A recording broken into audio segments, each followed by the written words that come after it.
Hi, in this video I'm going to show you how to safely change the point on your Speedball carver. This is your basic Speedball gouge, Speedball knife, whatever you want to call it, and it's very handy. It has in the handle the different points that you will need to carve your linoleum block. It has the fine point number 1 tip. Ooh, where is the camera? Fine point number 1 tip. It has the next biggest number 2 tip. There it is, number 2. I've dropped number 3, momentito.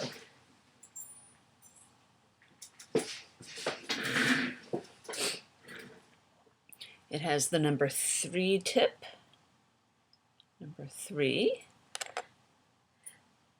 The very nice and wide number 4 tip. And finally, the leaf blade, which looks exactly like a little leaf. Now these all have different uses. Some of them are very narrow and fine points, some are very broad and U-shaped, and then the leaf tip is just a straight line. And they all have their different purposes. But for today, we will just be changing tips instead of talking about how to use them. Now, it's really hard to focus. Where is the camera? You can see it pretty well. You can see that inside the point of the Speedball cutter, it's a split ring around a center ball. And what you need to do is place the dull end of your Speedball blade in between the outer rim and the inner ball. Now I've made this handy little diagram.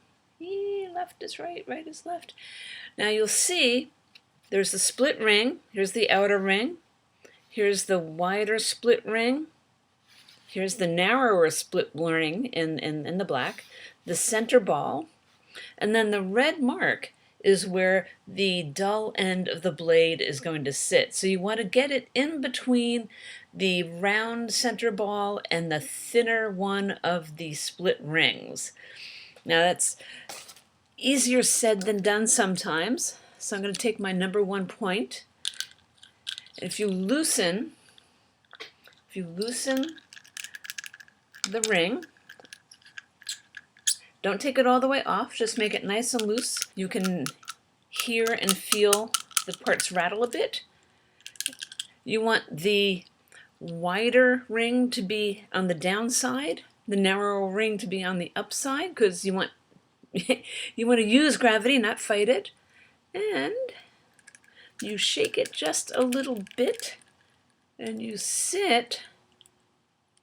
Oh, and the dull end has the Speedball information on it, so it'll say Speedball, and that's the end you insert. You just put it in between the ball and the outer ring. I don't know if you'd be able to see that. It's in between the ball and the outer ring, and then you tighten the chock.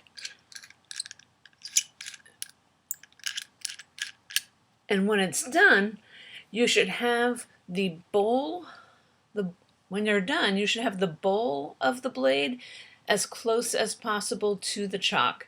If it is sitting out, sometimes people try, and we'll talk in a minute about the variability of Speedball production right these days.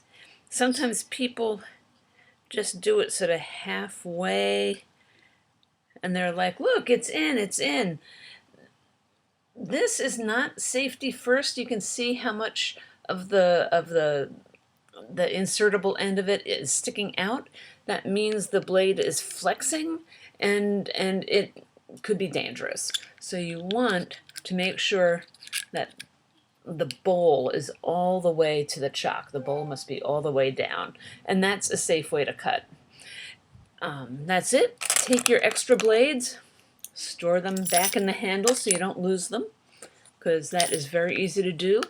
It just screws on, and you're ready to cut.